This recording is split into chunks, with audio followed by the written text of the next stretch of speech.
Hello everyone, good morning. Welcome back to my channel. कैसे हैं आप सब? आई होप आप सभी अच्छे होंगे और मैं भी अच्छी हूँ। तो फ्रेंड्स, आज है दिन मंगलवार का और सुबह सुबह का टाइम है। इस वक्त 8:30 बज रहे होंगे। हस्बैंड चले गए हैं ऑफिस और सुबह का जो ज़रूरी काम होता है वो मेरा हो चुका है। ज़रूरी काम मतलब जैसे नाश्ता बनाना और हस्बैंड को टाइम पे ऑफिस भेजना। मैंने भी चाय वगैरह पी ली है। इसके बाद मैं सीधा आकर के लग गई हूँ बेडरूम की क्लीनिंग करने के लिए। तो यहाँ पर ना बहुत ज़्यादा सामान भरा हुआ है, आप देख ही सकते हैं। काफ़ी ज़्यादा मतलब इस वाले रूम में सामान भी है और आने जाने बस की रास्ता है, उतना ज़्यादा जगह नहीं है, स्पेस भी नहीं है। तो मुझे थोड़ी सी प्रॉब्लम होती है। देखने में तो रूम छोटा है तो लग रहा होगा कि जल्दी ही साफ़ हो जाएगा, लेकिन अगर सफाई करने बैठो तो इसमें ना बहुत ज़्यादा टाइम लग जाता है। तो पहले मैं तो आ करके यहाँ पर जो कुछ टेबल में सामान रखा हुआ था उसको मैंने रख दिया है ये बेड के नीचे, और इसके बाद फिर आ जाते हैं यहाँ पर टेबल में जो रखा हुआ है स्टडी टेबल बच्चों का, इस पे चढ़ करके मैंने तो पहले जाले निकाल दिए हैं। इसके बाद ये एसी की सफाई कर देंगे क्योंकि अब एसी जो है बंद रहने वाला है 4 महीने तक। तो थोड़ा बहुत इसमें धूल डस्ट लगी थी जिसको मैंने गीले कपड़े से साफ़ कर दिया है एसी, और उसके साथ में जो स्विच है उसका स्विच बोर्ड उसको भी साफ़ कर दिया मैंने। और फिर इसके बाद मैंने चारों तरफ रूम के जितने भी कोने थे सभी को मैंने झाड़ू लेकर के और सभी को झाड़ दिया अच्छे से। जो भी धूल डस्ट लगी थी वो सब अच्छे से साफ़ हो गई है। फिर मैंने इसका फ़ैन साफ़ किया। फ़ैन तो बहुत ज़्यादा गंदा हो जाता है, चाहे आप इसको हफ्ते 10 दिन में ही साफ़ करो, लेकिन इसमें बहुत ज़्यादा गंदगी निकलती है। तो फ़ैन क्योंकि अभी तो फ़ैन चल रहा है, इस वजह से गंदा होता है। जब तक फ़ैन चलेगा तब तक ये जो धूल मिट्टी है ना वो खींच लेता है, इसके पंखियों में धूल मिट्टी चिपक जाती है। तो वही मैंने इसको भी साफ़ कर दिया है। और मैंने ना कुछ भी नहीं मिला था पानी में, ऐसे ही नॉर्मल पानी से ही साफ़ किया है क्योंकि अभी मैं इसको रेगुलर साफ़ करती रहती हूँ। तो इतना ज़्यादा चिपचिपा नहीं हो पाया था, बस इसमें डस्ट लगी हुई थी। तो बस फैन की भी सफाई हो चुकी है। और यहाँ पर आप देख सकते हैं ये जो ड्रेसिंग टेबल है इसके ऊपर का जो हिस्सा है ना, यहाँ पर कुछ ऐसे चीज़ें रखी हुई थी जो मुझे जल्दी काम में नहीं आती है, वही चीज़ें मैंने यहाँ पे रख दी थी। तो मैंने देखा कि इसमें भी थोड़ी सी धूल मिट्टी लग गई थी, तो सारी चीज़ें जो है निकाल करके और मैंने साफ़ कर ली है। और फिर वापस से वहाँ पर सफाई करके और जो है वहाँ पर पेपर बिछा दिया है मैंने। और इसके बाद जो वहाँ पर सामान रखा हुआ था तो इन सभी को मैंने वहीं पर फिर से अरेंज कर दिया है। तो इस तरीके से अभी मैंने इस रूम की जो है सफाई कर ली है। और अब बारी आती है ये बेड का जो सिरहाना है ना, इस पर भी डस्ट झड़ गई थी तो इसको भी साफ़ कर लेंगे। सिंपल ही मैंने ऐसे ही गीले कपड़े से ही साफ़ किया है। आज कॉलिन वगैरह इस पर नहीं लगाया है बेड में, बस ऐसे ही एक गीला कपड़ा ले करके और उसको अच्छे से निचोड़ करके और फिर मैंने साफ़ कर दिया है। फिर बारी आती है ये जो यहाँ पर सेल्फ बनी हुई है, तो यहाँ पर भी सामान तो बहुत ज़्यादा नहीं है, लेकिन जो भी है डेली में यूज आता ही है। जैसे लैपटॉप है, बच्चों का गुल्लक रखा हुआ है यहीं पर रखा हुआ होता है, और लैपटॉप का चार्जर वगैरह और जितने भी चार्जर वगैरह हैं सब यहीं पर रखे हुए होते हैं। तो बस इन सभी को निकाल करके और इसमें जो प्लास्टिक का बिछा हुआ है ना उसको मैंने निकाला नहीं है, बस ऐसे ही गीले कपड़े से ही पोंछ दिया है क्योंकि बहुत ज़्यादा नहीं गंदा था। और इस तरीके से मैंने इसकी भी सफाई कर दी है। तो आज थोड़ा ठीक लगने लगा है रूम, क्योंकि यहाँ पर सामान इतना ज़्यादा है ना, इस वजह से ये बहुत ज़्यादा फैला हुआ लगता है। अगर थोड़ा सा भी कोई सामान इधर उधर हो जाता है ना तो बहुत ही ज़्यादा बिखरा बिखरा सा लगने लगता है। तो बस हर जगह सफाई कर दी मैंने। और इसके बाद अब बारी आती है ये ड्रेसिंग टेबल की। तो ड्रेसिंग टेबल में बाहर से तो साफ़ करती ही रहती हूँ, लेकिन अंदर से आज मैं काफ़ी टाइम के बाद देख रही थी, थोड़ी सी मुझे धूल मिट्टी सी नज़र आ रही थी। तो मैंने सोचा इसको अंदर से भी सफाई कर दिया जाए। अंदर इतना जल्दी मैं नहीं कर पाती हूँ, सिर्फ बाहर ही सफाई हो पाती है, अंदर की नहीं हो पाती। और अंदर देख ही सकते हैं सामान भी भरा हुआ है, मतलब वैसे नहीं है, बस चूड़ियाँ वगैरह ही है सबसे ज़्यादा। तो चूड़ियाँ वगैरह है, मैंने उनको नहीं हटाया है, जितना भी साइड में स्पेस था तो उन सभी को भी मैंने ऐसे ही गीले कपड़े से जो है पोंछ दिया है। तो सफाई तो काफ़ी हद तक हो चुकी है। और अब चलिए इसको बाहर से भी साफ़ कर लेते हैं। और बाहर में भी जितने जो मेरी क्रीम वगैरह रखी हुई थी उन सभी को मैंने अंदर ही रख दिया है। कुछ चीज़ें ऐसी थी ना जो यूज में नहीं आती, फिर भी मैं रख देती हूँ, ऐसे ही अच्छा लगता है देखने में। लेकिन आज मैंने सबको अंदर रख दिया है कि बाहर फालतू में इसमें डस्ट पड़ जाती है। तो जितनी चीज़ें यूज़ में आएंगी उतनी ही मैं यहाँ पर रखूँगी। और फिर यहाँ पर मैंने कॉलिन से ही सफाई की है, क्योंकि यहाँ पर कुछ क्रीम ऑयल वगैरह लग जाता है ना, तो वो साफ़ नहीं होता है फिर अच्छे से। यहाँ पे मैंने कॉलिन से सफाई की है। और जहाँ तक है तो रूम की जो सफाई है वो हो चुकी है। तो अब दिवाली आने वाली है और दिवाली के आते ही बहुत सारा काम हो जाता है, हमें काफ़ी ज़्यादा मतलब हड़बड़ी हो जाती है कि ये भी करना है वो भी करना है। तो इसलिए मैंने ऐसे ही थोड़े थोड़े टुकड़ों में करके जो है घर की सफाई करना स्टार्ट कर दिया है। तो एक एक दिन करके, क्योंकि एक ही दिन में पूरा घर तो हो नहीं पाएगा, तो इसलिए मैंने छोटे छोटे टुकड़ों में बांट लिया है। और जो है आज बेडरूम की सफाई कर ली मैंने। तो इस रूम की सारी चीज़ें साफ़ हो गई हैं और अब बस लास्ट में बारी आती है बेडशीट को चेंज करने की। तो बेडशीट चेंज करनी थी, इसीलिए मैंने ये सारी जो है सफाई की है। बेडशीट को मैंने निकाल लिया पहले वाली को, और दूसरी जो साफ़ सुथरी पुरानी मतलब रेगुलर वाली होती है वही मैंने अभी इसमें सेट कर दिया है, बिछा दिया है। तो बेडशीट लग गई है और फिर इसमें झाड़ू और पोछा लगा लेंगे। तो बहुत ज़्यादा मतलब सामान निकल आता है, जब भी हम सफाई करते हैं तो कुछ ना कुछ निकल ही आता है, क्योंकि हमारी आदत होती है कि हम छोटी मोटी चीज़ें जो यूज़ नहीं होती है ना उनको भी इकट्ठे करके रख लेते हैं। मेरी तो आदत है, तो मैं अपनी बात कर रही हूँ कि ये जो हमारी आदत होती है ना छोटी मोटी चीज़ें इकट्ठी करने की, फिर वो चीज़ें कभी यूज़ नहीं आती है, वही इकट्ठे करते करते काफ़ी ज़्यादा सामान हो जाता है। तो इस तरीके से जो कभी कभी रूम की सफाई कर लो तो जो फालतू की चीज़ें हैं ना वो निकल आती हैं। तो आज मेरे साथ भी ऐसा हुआ, बहुत सारी चीज़ें ऐसी थी जो मैं रखी हुई थी, कभी यूज़ नहीं आती थी, तो मैंने उन सभी को निकाल दिया है और काफ़ी हद तक जो है ये साफ़ हो गया है।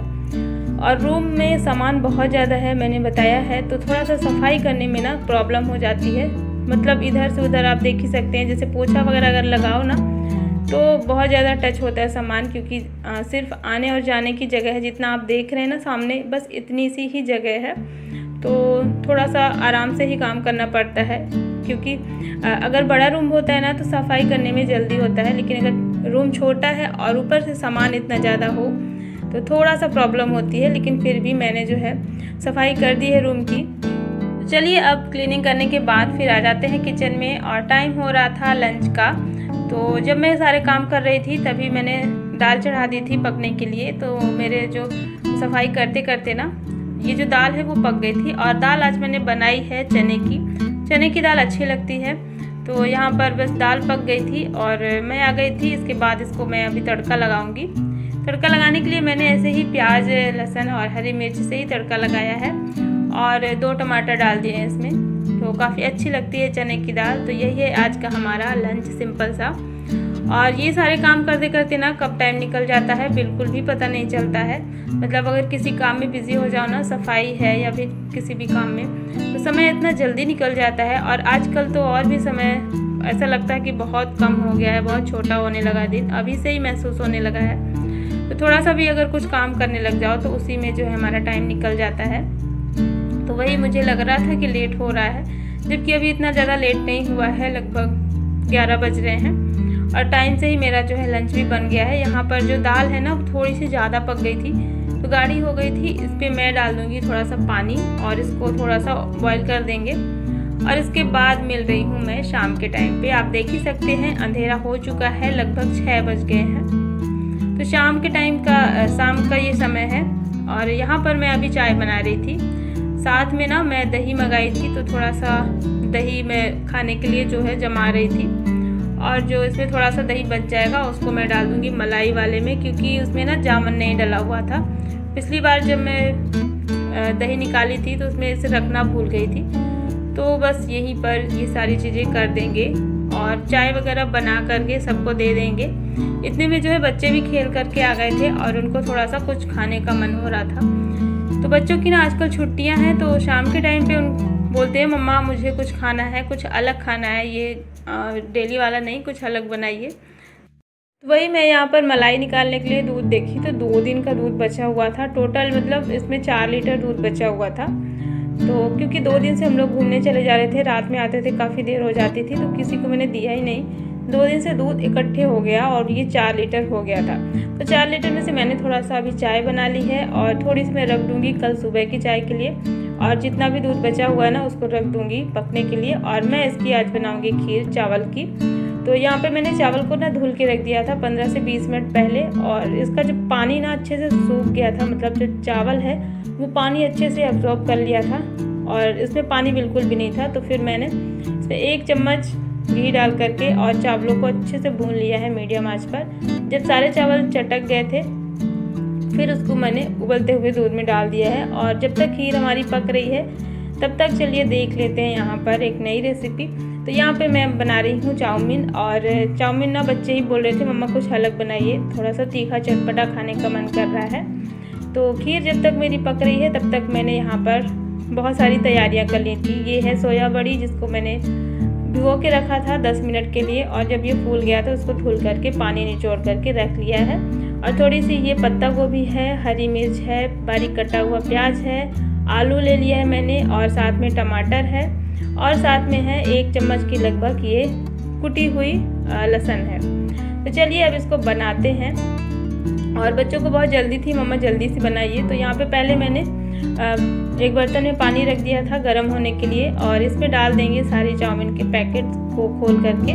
थोड़ा सा मैंने ना उसको तोड़ दिया है पैकेट के ऊपर से ही, क्योंकि ये बहुत बड़ी हो जाती है, फिर बहुत लंबी सी रहती है ना, तो अच्छा नहीं लगता खाने में, तो इसलिए मैंने इसको थोड़ा सा तोड़ दिया है, तो हल्की सी छोटी हो गई है। और चलिए यहाँ पर जो चाउमीन है ना वो बॉईल हो गई है, उसको मैंने छान दिया है जाली वाले बर्तन में, और छान करके रख दिया है उसमें ऊपर से पानी डाल करके, मतलब ऊपर से पानी डाल दिया है ताकि उसका जो लिक्विड है वो अच्छे से धुल जाए, तो वो अलग अलग हो जाए। और पहले यहाँ पर मैंने कढ़ाई में ऑयल डाल करके ये जो सोया बड़ी है इसको फ्राई कर लेंगे, और इसको बहुत अच्छे से फ्राई करना है। जब ये गोल्डन ब्राउन हो जाए तो उसको फ्राई करके और फिर निकाल लेंगे। और बस इसमें मैंने डाल दिया है जो कुटी हुई लहसुन थी, और इसके बाद आलू डाल देंगे, और साथ में प्याज है, और इसके बाद डाल देंगे हरी मिर्च, और इन सारी चीज़ों को अच्छे से पका लेंगे। आलू को पकने में थोड़ा टाइम लग सकता है, तो इसको मैंने मीडियम आंच पर ही पकाया है ताकि जो सारी चीज़ें हैं ना अच्छे से पक जाएं, कच्ची ना रहें। और मैं जब भी चाउमीन वगैरह बनाती हूँ ना, तो नूडल्स वगैरह बनाती हूँ, तो मैं इसमें सब्जियाँ ज़रूर डालती हूँ, अच्छी लगती है खाने में। और यहाँ पर मैंने पत्ता गोभी कट की थी, ये पत्ता गोभी ना लगभग 500 ग्राम थी, और मैंने इसको बारीक कट करके रख लिया था। तो मैं सोच रही थी पहले थोड़ा सा ही डालूंगी, थोड़ा सा बचा के रख लूँगी, लेकिन फिर मैं देखी तो ये पकने से बहुत कम हो रहा था। फिर मैंने क्या किया, इसे पूरा ही डाल दिया है, साथ में टमाटर भी डाल दिया है ताकि ये जो पत्ता गोभी है तो ये सॉफ्ट हो जाए। और पत्ता गोभी वगैरह बहुत ज़्यादा नहीं पकाना है, हल्की सी कुरकुरी रहती है तभी अच्छी लगती है। तो यहाँ पर बस इसके ऊपर नमक डाल देंगे ताकि सब्जियाँ सॉफ्ट हो जाएं जल्दी से। और इधर जब तक खीर मेरी पक रही थी, इसमें मैंने ड्राई फ्रूट्स भी डाल दिए थे क्योंकि खीर पकने ही वाली थी। और बस इसके बाद ये चाउमीन के साथ जो एक मसाले का पैकेट मिला था, तो बहुत छोटा ही था, बहुत ज़्यादा उस पर तो था नहीं, तो मैंने इस पर डाल दिया है। और सारी चीज़ें ना अच्छे से सॉफ्ट हो गई हैं, पक गई हैं, बहुत ज़्यादा मैंने नहीं पकाया है, लगभग 60-70% ही सब्ज़ी पकी है, तो इसमें ऐसे ही अच्छी लगती है। और फिर मैंने इस पर डाल दिया है ये टमाटो केचप, और आपके पास अगर हो तो सोया सॉस वगैरह डाल सकते हैं, मेरे पास नहीं है तो मैं ऐसे ही घर की चीज़ों से ही बना रही हूँ। तो मैंने टमाटो केचप डाल करके और फिर गैस को बंद कर दिया है।